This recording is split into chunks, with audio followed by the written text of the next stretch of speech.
Assalamualaikum warahmatullahi wabarakatuh, pemirsa JEK TV dimanapun Anda berada. Senang sekali saya Halim Adrian kembali bisa menyapa Anda di program Injambi.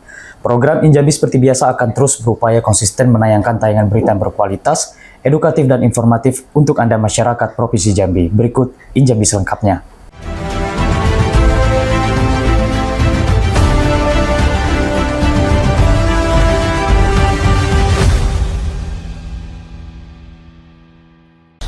Pemirsa Injambi edisi kali ini kita akan membahas tema yang sedang hangat nih di masyarakat, yakni tentang dampak pinjaman online terhadap Gen Z dan peluang investasi masa depan. Tentunya telah bersama dengan pakarnya, sama ahlinya nih, yakni Pak Yan Iswara Rosya selaku Kepala OJK Provinsi Jambi. Bapak sehat? Alhamdulillah. Terlihat fresh hari ini, Pak. Alhamdulillah, Mas Halim. Terima kasih. Ya, mudah-mudahan nanti bisa memberikan penyegaran untuk masyarakat. Amin, ya, amin, ya bagaimana pinjol ini bisa dicegah, Pak. Benar, setuju.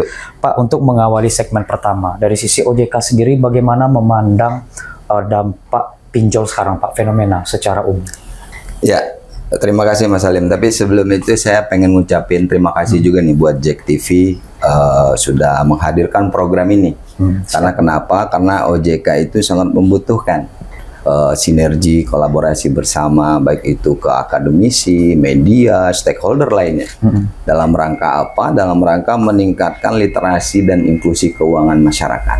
Jadi ini mungkin bisa digunakan sebagai wadah dan corong kami untuk bisa mempublikasikan terkait dengan edukasi dan literasi keuangan.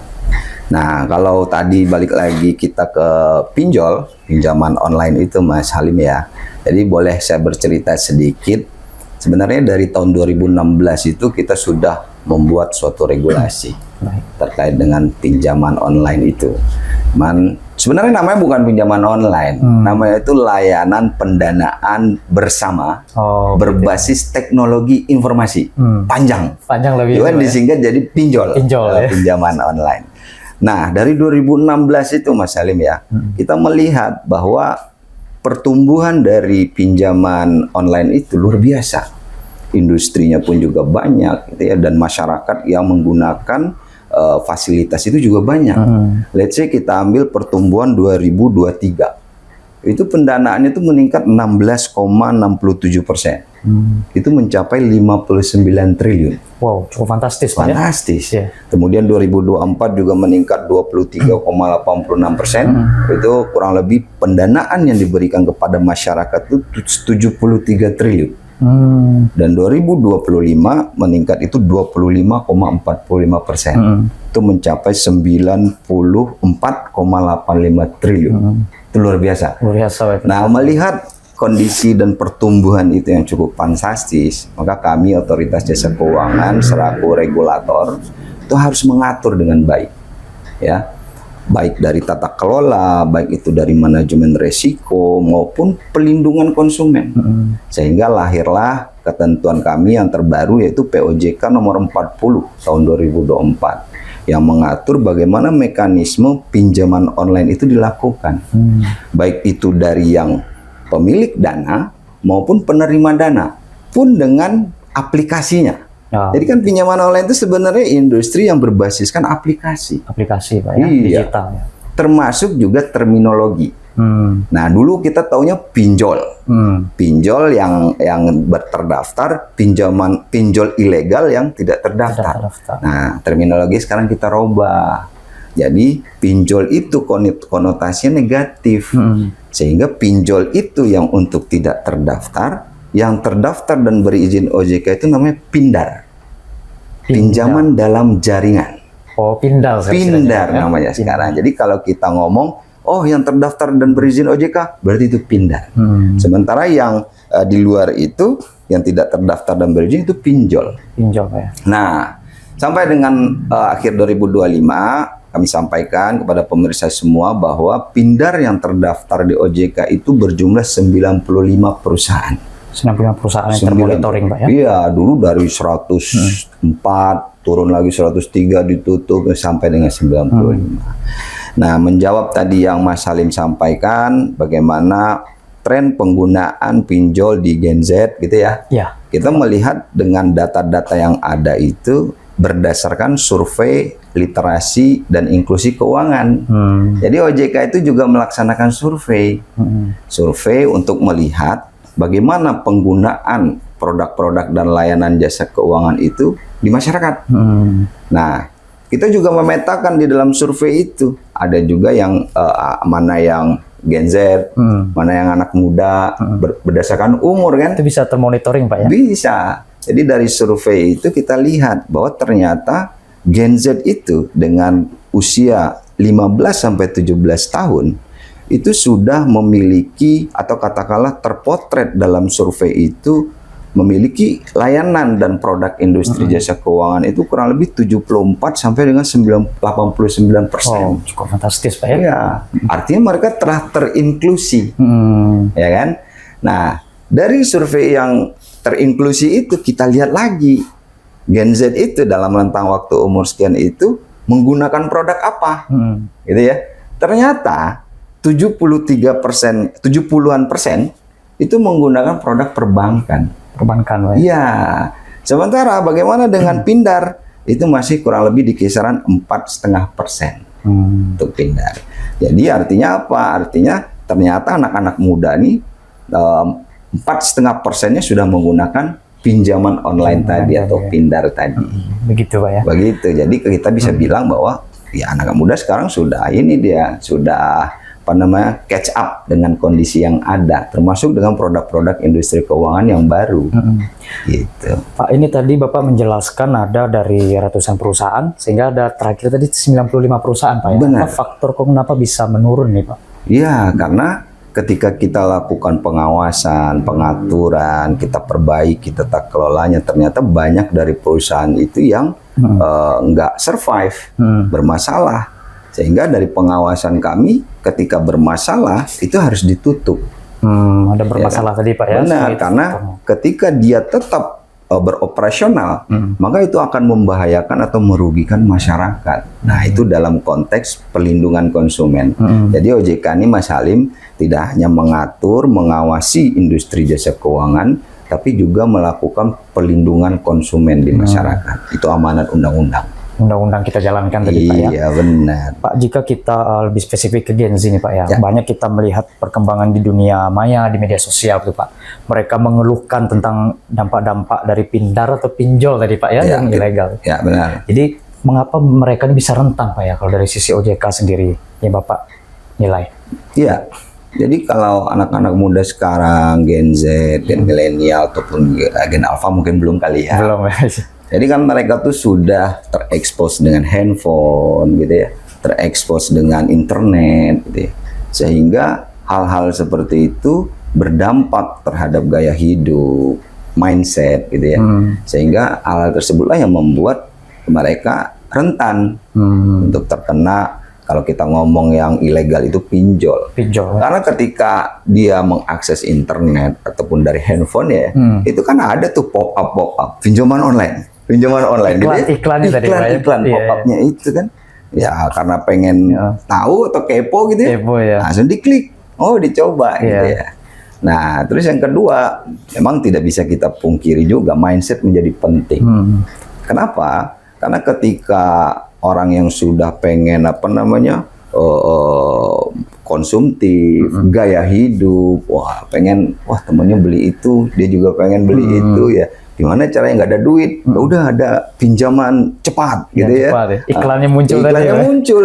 Iya. Jadi fenomena-fenomena seperti itu adalah menurut saya ya, itu suatu keniscayaan akan terjadi ketika akses internet, handphone itu diberikan kepada anak-anak Gen Z gitu ya. Dan itulah tugas kita dan juga tugas seluruh stakeholder termasuk rumah tangga, orang tua itu bisa memberikan edukasi pada anak-anak. Ketika ada iklan-iklan itu muncul, jangan diklik, iya kan? Jadi pengaruh iklan ini memang cukup ini Pak ya, sangat-sangat berpengaruh Pak. Benar. Di media sosial tadi Pak ya. Benar. Kemudian Pak, kalau kita mengkategorikan nih Pak, ada pinjol tadi ilegal kan? Ada Pindar yang Bapak sebutkan. Bagaimana kita membedakan? Karena iklannya sama-sama bagus semua nih Pak, ilegal maupun ilegal nih sama-sama menarik gitu. Bagaimana membedakan? Benar, kalau yang selalu kami gaungkan, selalu kami sampaikan untuk literasi dan edukasi Mas Halim ya. Jadi kalau yang pindar yang legal itu Mas Salim, itu salah satu yang paling krusial adalah dia hanya bisa mengakses singkatannya camilan. Camilan itu kamera, mikrofon, dan location di dalam handphone kita. Iya. Sementara kalau yang pinjol, yang ilegal, itu mengakses semua.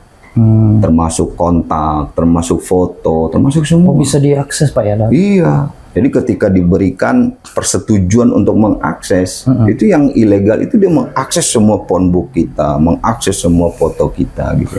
Sementara kalau yang legal itu nggak boleh, cuma 3, kamera, mikrofon, location. Itu salah satu yang paling krusial tuh untuk dicek. Terus yang berikutnya yang perlu dicek, ini terdaftar dan berizin nggak di OJK? Nah, itu kita punya listnya tuh di web OJK yang 95 tadi. Bisa dicek Pak? Bisa dicek. Di website OJK apakah Pak ya? itu perusahaannya ataupun nama aplikasinya. Ada itu. Sudah terintegrasi semua Sudah di semua. website kita. Jadi tinggal ketika mau diklik aplikasinya apa, dicek ada nggak terdaftar di OJK. Nah, terus yang berikutnya yang perlu dipahami adalah pindar yang legal itu ada batasan pemberian bunganya, ya kan? Kalau kita minjem uang ada bunga di situ. Nah, kalau yang ilegal itu nggak terbatas. Oh, tidak terbatas. Iya, terserah mereka aja tuh, ya kan? Jadi kalau yang legal itu ada batasannya. Misalnya untuk penggunaan pinjaman yang produktif 0, sekian persen, yang konsumtif 0, sekian persen, gitu kan ya? Diatur. Karena itu tadi kita harus mengatur itu. Terus berikutnya yang membedakan antara pindar dan pinjol yaitu penagihan. Kalau pindar itu dia boleh meng-hire lembaga lain, tapi harus bersertifikasi AFPI. AFPI itu Asosiasi Fintech Indonesia. Oh iya. Kalau yang ilegal itu ada intimidasi. Ada yang mempublikasikan foto-foto kita ke orang lain. Mengancaman ya? Mengancam ya. Dan itu yang membuat masyarakat kita itu takut, gitu kan ya. Takut dipublikasikan ke tetangga, ke phonebook yang ada. Iya, gitu. iya, Pak. Itu yang membuat stres. Dan mungkin itu juga yang membuat banyak kasus di beberapa tempat gitu ya, yang sampai bunuh diri atau apapun lah itu ya. Itu Gen Z Pak ya, yang sempat rentan tadi Pak ya, korbannya. Iya, itu beberapa perbedaan antara pindar dan pinjol. Oke, Pak, ini semakin menarik pembicaraan kita Pak. Nanti kita akan kupas lebih lanjut Pak ya. Siap. Pemirsa jangan kemana-mana, tetap di Injambi.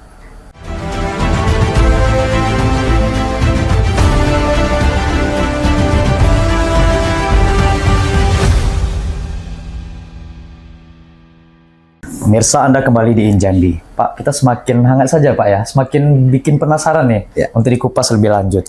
Di segmen kedua nih Pak, saya ingin menanyakan lebih kepada dampak Pak ya, baik itu secara psikologis maupun secara umum.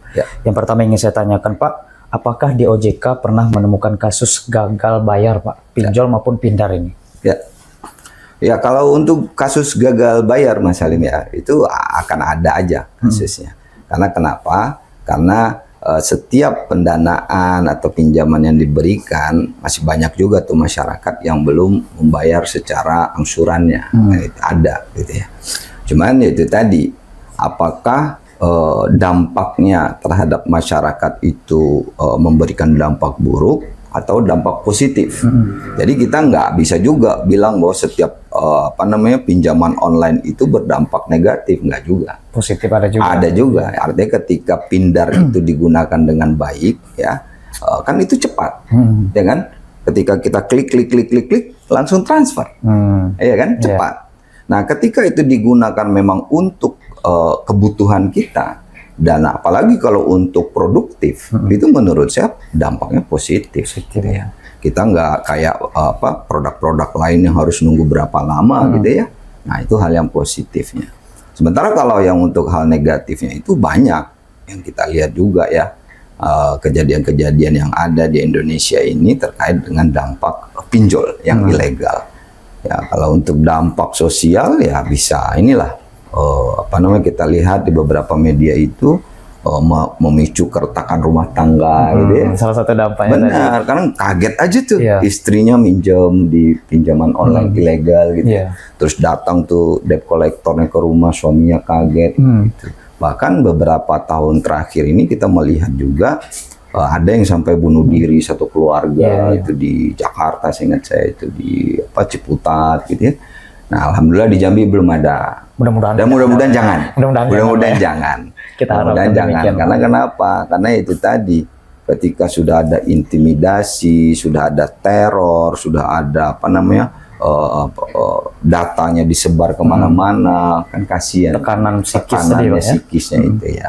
Sehingga kami selalu menghimbau itu supaya masyarakat benar-benar memahami apa yang dibutuhkannya, gitu ya. Nah, kurang lebih gitu sih. Kalau kita melihat pinjaman online ilegal, Pak, apakah ini sudah bisa dikatakan sebagai kejahatan yang terstruktur? Bagaimana Pak dari sisi OJK menilai ini? Iya, kalau hal-hal yang ilegal itu kan sesuatu yang tidak sesuai dengan ketentuan dan prosedur, nah, itu merupakan sesuatu kejahatan ya. Iya. Nah, sehingga kami, jadi gini, OJK itu punya juga yang namanya pengaduan. Jadi setiap masyarakat yang bermasalah atau yang dispute dengan industri jasa keuangan yang terdaftar, itu bisa melakukan pengaduan ke OJK melalui layanan OJK di daerah masing-masing, terus melalui layanan pengaduan 157, gitu ya. Nah, OJK juga memiliki fasilitas untuk pengaduan masyarakat yang apabila bermasalah dengan hal-hal yang ilegal. Oh, terbuka juga ya Pak? Terbuka, itu namanya Satgas Pasti. Satgas Pasti itu pemberantasan aktivitas keuangan ilegal. OJK nggak sendiri. Ada 13 kementerian yang ada di dalam anggota itu dan juga 6 lembaga negara.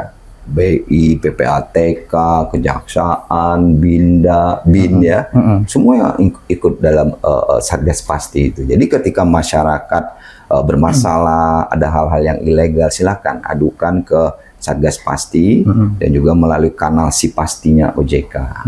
Jadi kita akomodir itu. Gitu Pak. Jadi kalau contoh nih Pak, bisa dicontohkan tidak Pak, masyarakat yang bisa mengadu nih seperti apa contohnya? Mereka yang mengalami kerugian seperti apa yang bisa mengadu ke OJK-nya? Banyak, ada Salah yang satunya. tertipu terkait dengan investasi, Bisa juga Pak, ya? investasi ilegal. Terus ada juga yang tertipu mengenai pinjaman online ilegal ini. Karena gini, semakin kita banyak menutup pinjaman online ilegal, itu semakin banyak juga yang hadir Yang lagi lain tuh. hadir, muncul ya, ilegal lagi lain ya? dia. Iya. Iya. Jadi situs-situsnya udah kita tutup. Seingat saya itu sampai 10.000 situs yang sudah kita tutup dari tahun 2016 itu. Kita tutup ke 10.000 situs. Iya, iya. Nah, muncul lagi situs-situs baru. Jadi menurut kami itu upaya yang kuratif untuk menutup dan memblokir.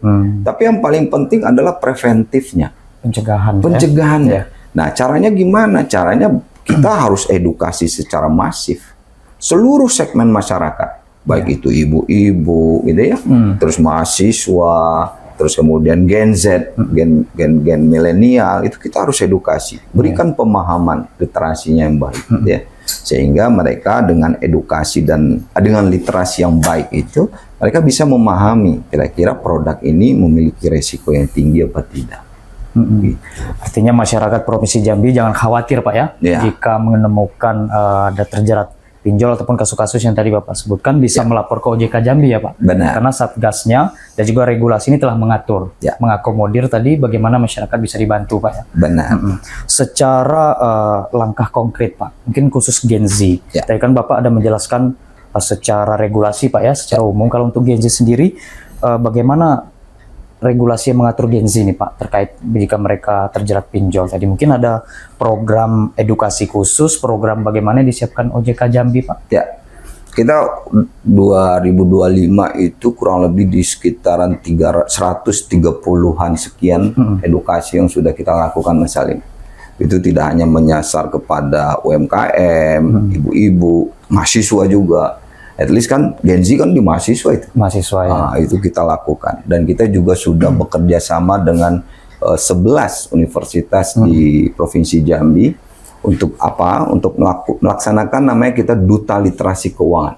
Duta Literasi Keuangan. Iya, dan itu kita kasih award, kita kasih ini penghargaan bagi Duta Literasi Keuangan itu. Untuk apa? Sebagai salah satu perpanjangan tangan kami untuk menyuarakan, mengedukasi, meliterasi masyarakat, gitu ya.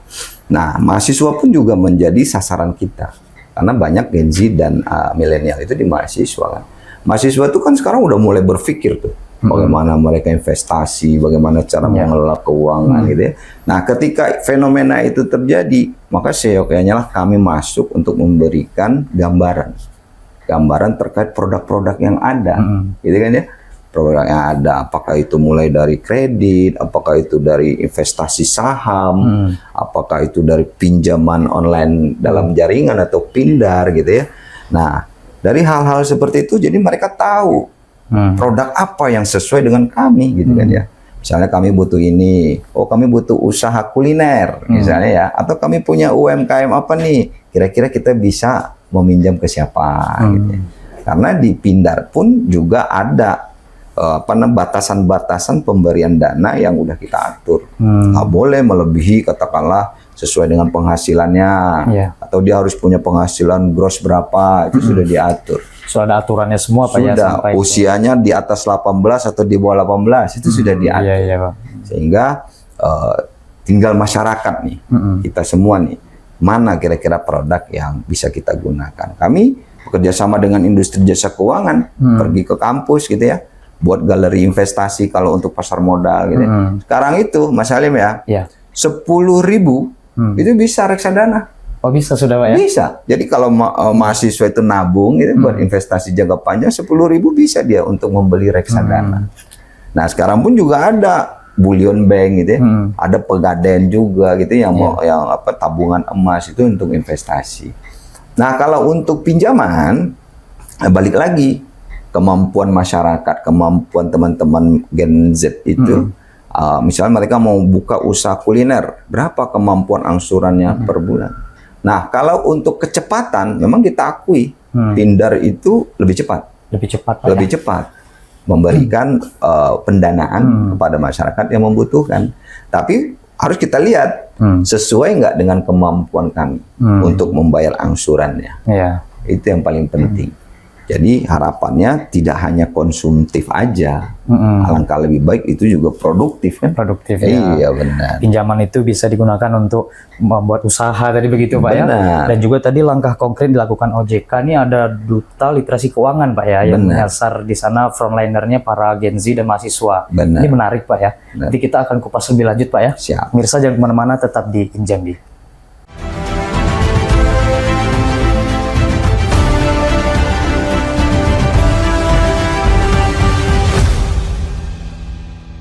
Pemirsa, Anda kembali di Injambi. Kita tadi sudah berbincang Pak ya, bagaimana tadi ya dari program OJK juga ada Duta Literasi Keuangan Pak ya yang ke kampus. Ini menarik untuk kita bahas.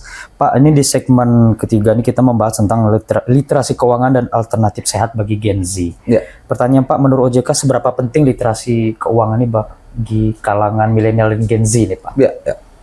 Ya kalau yang nama literasi keuangan itu kalau saya berpikirnya ya, menurut saya itu udah suatu kebutuhan lah ya. Kebutuhan itu mandatori itu. Nah tidak hanya kepada Gen Z aja, pada seluruh masyarakat. Gitu. Dengan harapan masyarakat paham tuh seluruh layanan produk keuangan. Nah untuk Gen Z itu lebih penting lagi. Karena kenapa? Karena mereka inilah yang akan menjadi generasi ke depannya. Kalau seandainya dalam pengelolaan keuangan mereka sudah bermasalah saat ini, berarti ke depannya itu mereka akan bisa bermasalah. Karena gini Mas Salim, ketika ada terdaftar mahasiswa atau Gen Z di dalam Pindar, kemudian dia macet dalam angsurannya, maka itu akan tercatat di dalam SLIK namanya. Sistem Layanan Informasi Keuangan. Ya, ketika itu tercatat macet, maka seumur hidup akan dibawa sama dia terus. Sehingga ketika dia mau berusaha di kemudian hari, itu akan dicek SLIK-nya sama industri jasa keuangan. Oh, dulu dia pernah bermasalah, gitu kan? dan tidak diselesaikan. Nah, maka kebutuhan pembiayaan dia di kemudian hari itu tidak akan di-approve, kemungkinan tidak akan di-approve gitu. Begitu. Sehingga bagi Gen Z saat ini itu adalah sesuatu yang penting untuk diberikan literasi, terutama literasi keuangan. Bagaimana mereka mengelola keuangannya, terus bagaimana mereka mengelola living cost-nya, kebutuhannya yang ada gitu ya. Karena tahulah kita Gen Z kan ya, kos, wah kurang duit, oh pinjam, tanpa pengetahuan orang tua. Iya. Jangan. Tahu panik orang tuanya Tahu nanti. panik orang tua, sudah ada tagihan. Ada tagihan gitu, Ya, nggak tiba-tiba. baik itu, nggak baik. Iya. Jadi artinya kecuali kalau ada Gen Z yang misalnya bareng-bareng nih buka usaha kulineran, Iya. UMKM batik atau apapun itu kan banyak kita lihat nih anak-anak Gen Z yang punya inisiatif dan kreativitas ya. Nah itu kita support. Nah silahkan dihitung itu, dikelola dengan baik keuangannya, berapa keuntungan yang diberikan, bisa nggak keuntungan ini menutup angsuran yang dari dilakukan pinjaman nanti. online tadi ataupun dari pembiayaan lainnya gitu ya. Itu dari sisi kebutuhan dana. Nah, di Gen Z ini kita juga berikan bagaimana cara investasi yang baik. Ada di galeri investasi. Jadi beberapa kampus itu sudah punya itu di Jambi. Kita bekerja sama dengan ada Bank Mandiri, ada Bursa Efek Indonesia. Itu mengedukasi tuh cara bertransaksi saham, cara bertransaksi reksadana. Jadi kita hadirkan itu supaya mereka nggak gabut gitu ya. Terus kucuk-kucuk judi online atau katakanlah main slot gitu ya. Jadi mereka punya aktivitas itu. Oh, mereka transaksi saham melalui aplikasi yang telah terdaftar dan berizin di OJK. Nah, mereka sibuk dengan hal-hal itu ya. Nah, sekali lagi semua investasi itu ada resikonya. Tergantung kita mau memilih resiko yang rendah atau resiko yang tinggi. Karena ada bahasa ekonomi itu high risk high return. Kalau resikonya tinggi, returnnya tinggi juga. Nah itu tergantung ke kita. Nah itu kita ajarkan. Mengelola keuangan, tabungan dikelola, terus digunakan untuk apa, kebutuhannya sekian gitu kan ya. Terus untuk investasi dan untuk yang lainnya. Jadi sangat penting sekali literasi itu, terutama untuk Gen Z. Gen Z ya. Pak, tadi Bapak ada membahas galeri investasi Pak ya, di beberapa tempat. Ini boleh dijelaskan ke pemirsa kita Pak, galeri investasi ini program apakah atau dalam bentuk bagaimana Pak? Iya. Jadi galeri investasi itu program yang kita bekerja sama dengan industri jasa keuangan. Itu Bursa Efek Indonesia, khususnya untuk Jambi ya, kita ngomong Jambi ya. Terus juga ada di sana universitas, nah dan kelompok-kelompok mahasiswa gitu ya, dan otoritas jasa keuangan dan juga ada perbankan juga. Ya, kita selalu tuh menyampaikan kepada mereka supaya memberikan edukasi terkait dengan transaksi-transaksi saham yang ada. Karena galeri investasi ini lebih cenderung kepada investasi di pasar modal. Oh, di pasar modal. Iya, jadi mereka itu belajar bertransaksi saham, trading gitu ya. Terus ada juga yang reksadana gitu ya. Jadi itulah gunanya apa? Supaya mereka itu tadi nggak gabut, terus main judi online, terus ujung-ujungnya pinjol ilegal tuh. Pinjol ilegal, itu temennya itu. Kalau judi online-nya sudah kalah gitu ya, sudah edik, minjem duit ilegal gitu. Ilegal gitu. Itu yang kita harus antisipasi. Nah, kami apresiasi juga buat seluruh kampus-kampus yang sudah memiliki galeri investasi di universitas. Baik. Pak, ini kita berbicara tentang, tadi Bapak membahas ada konsumtif dan produktif Pak ya. Bagaimana cara mengubah nih Pak Gen Z ini agar tidak hanya konsumtif saja Pak dalam melakukan pinjaman daring tadi Pak ya, tadi. Bagaimana juga bisa mindsetnya ini berubah menjadi produktif? Apa hal dasar yang harus dilakukan semestinya Pak? Ya, yang paling utama adalah mereka memahami. Balik lagi, terliterasi. Itu yang paling penting gitu ya. Sehingga ketika mereka sudah paham semua itu, maka mindsetnya itu juga bisa dirubah ya. Terus yang kedua, bagaimana kita tanamkan kepada Gen Z bahwa ke depan itu tidak gampang, kondisi itu tidak gampang gitu ya ke depannya, perekonomian gitu ya, kebutuhan akan banyak sekali gitu ya. Sehingga belajarlah untuk mempersiapkan secara dini Kan belajar ya. Iya. Saya ngomongnya belajar gitu ya. Ya kayak tadi belajar main saham, belajar investasi dari sisihan uang yang diberikan orang tua, ya kan ya. Nah, ketika ada keuntungan, gunakan keuntungan itu untuk kebutuhan-kebutuhan kita. Jadi proses mengelola keuangan itu penting sekali. Penting sekali manajemen. Itu yang harus kita tanamkan. Artinya ketika mereka paham produknya, mengelolanya paham, terus kemudian juga ada potensi-potensi dari mereka mau bisnis. Nah, itu mindset itu insya Allah akan berubah dengan baik. Sehingga generasi-generasi kita ke depan itu sudah punya yang namanya entrepreneurship. Ya kan? Jiwa entrepreneurship. Jiwa entrepreneurship. Usaha tadi Pak ya. Wirausaha. Dan dari kampus pun kami juga kolaborasi dalam konteks memberikan kami diberikan slot untuk bisa kuliah, memberikan kuliah umum lah ya kepada 200-300 mahasiswa terkait pengelolaan keuangan. Dan kami juga pernah mengadakan kegiatan itu memberikan inspirasi. Jadi bos-bos perbankan, asuransi, finance, semuanya kita hadirkan, termasuk Bursa Efek dan OJK, kita hadirkan dalam satu forum Talks Leader namanya. Kemarin di Unja itu. Di Unja Pak ya. Iya, silakan sampaikan apakah itu success story-nya, kiat-kiat mereka jadi sukses. Nah, itu harus kita delivery. Karena mahasiswa tuh kalau nggak itu nggak ngerti kan? Harus diedukasi terus ya. Harus diedukasi terus. Makanya intinya adalah edukasi secara masif gitu ya. Itu.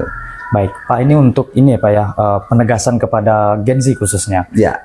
Ketika ada darurat nih Pak, lagi butuh keuangan, hal apa yang semestinya dilakukan selain pinjaman online nih Pak? Ya. Mungkin ada saran Bapak? Ya, kalau ya intinya itu tadi kan balik lagi. Darurat itu muncul ketika kita miss dalam pengelolaan keuangan. Kalau darurat itu kan dampak, ya. Tapi kalau kita udah benar mengelola keuangan dan ternyata memang emergensi nih, gitu ya, silakan gunakan fasilitas-fasilitas keuangan yang ada. Dan yang paling penting adalah 2L, legal dan logis. Cek legal dan logis Pak ya. Ya. Legal itu berizin, terdaftar dan diawasi oleh OJK. Ya, apapun itu produk keuangannya, lembaga apapun itu, ya. Yang logis dari sisi ketika suku bunganya besar gitu ya, nah itu nggak logis. Baik itu investasi maupun pinjaman. Ya ada kan investasi jualan online, nanti dapat return 15-30%. Nah itu udah nggak logis. Nggak logis. Nggak logis. Lagi-lagi pentingnya literasi tadi ya Pak ya. Benar. Pengetahuan. Iya, kayak 2L itu penting. Jadi saya pesan kepada teman-teman Gen Z, baik yang ada di Indonesia maupun seluruh di Jambi, itu ingat hal-hal seperti itu. Ketika butuh keuangan setelah kita kelola dengan baik, maka carilah produk-produk yang legal dan logis. Terus sesuai dengan kemampuan kita, itu pasti itu. Jangan sampai kita bayar angsurannya itu melebihi dari kemampuan kita. Itu sulit. Berdampak terhadap kedepannya yang ada di slip tadi. Itu sangat penting, Pak, balance tadi Pak ya. Benar. Baik Pak, kita akan kupas lebih lanjut Pak ya. Mungkin di segmen keempat nanti kita lebih fokus ke investasi masa depan Pak ya. Siap. Ya, pemirsa jangan kemana-mana, tetap di Injambi.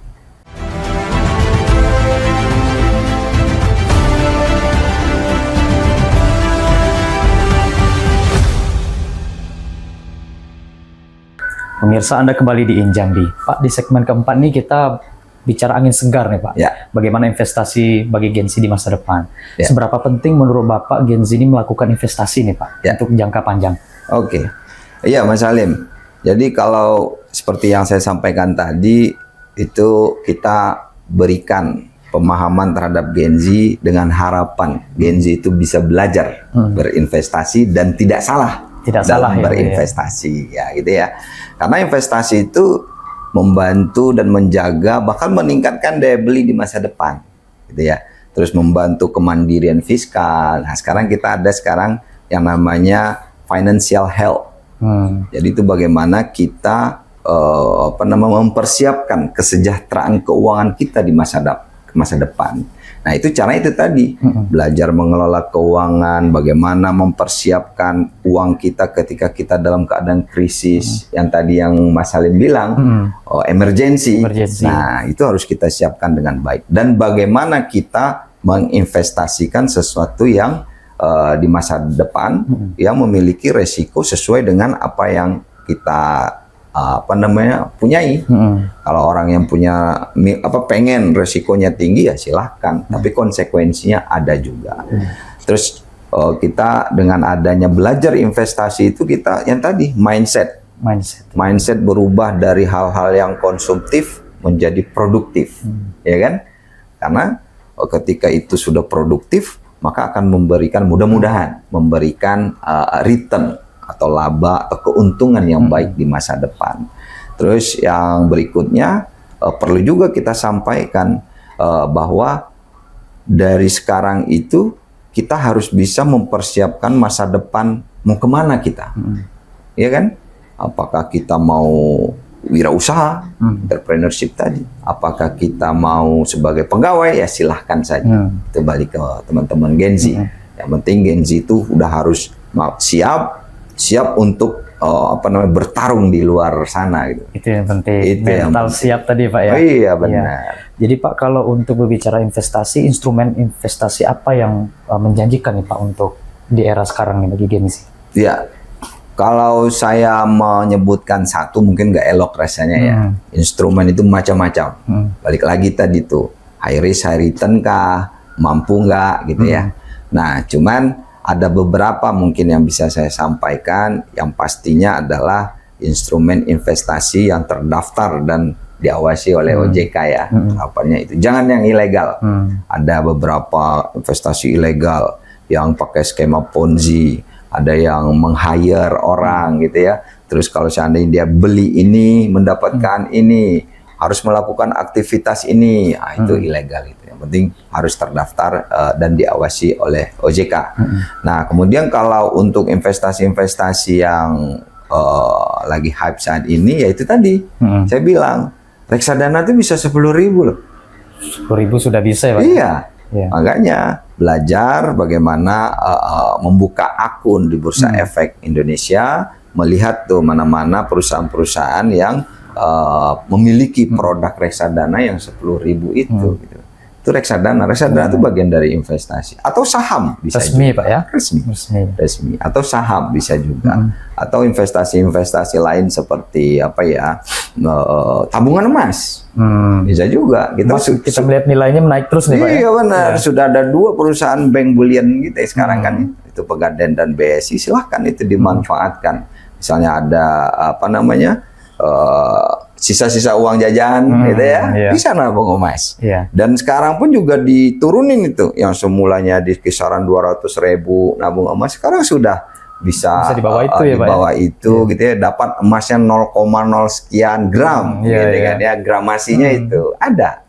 Nah, makanya itu tadi balik ke kita semua, balik ke teman-teman Gen Z, mengukur apakah dia memiliki kemampuan, terus kemudian high risk high return kah? Nah, itu seperti apa? Itu yang harus dipahami oleh teman-teman Gen Z. Cuman untuk mengukur itu mereka harus paham dulu tuh seluruh produk dan layanan. Lagi-lagi literasi tadi penting ya Pak. Setuju. Ya? Disitulah ada peran OJK tadi membangun hubungan dengan kampus, ada duta literasi keuangan di situ. Penting, salah satu upaya untuk menambah literasi ya Pak. Iya. Pak, kemudian kalau tentang investasi nih Pak, ini kan di zaman sekarang banyak sekali Pak ya.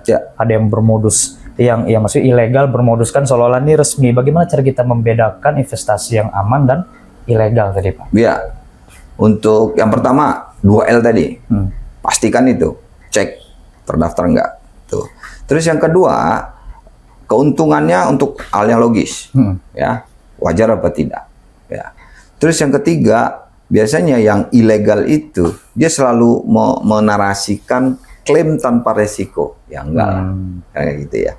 Terus kemudian biasanya modus yang ilegal itu member get member, nah itu itu ilegal itu kan ya.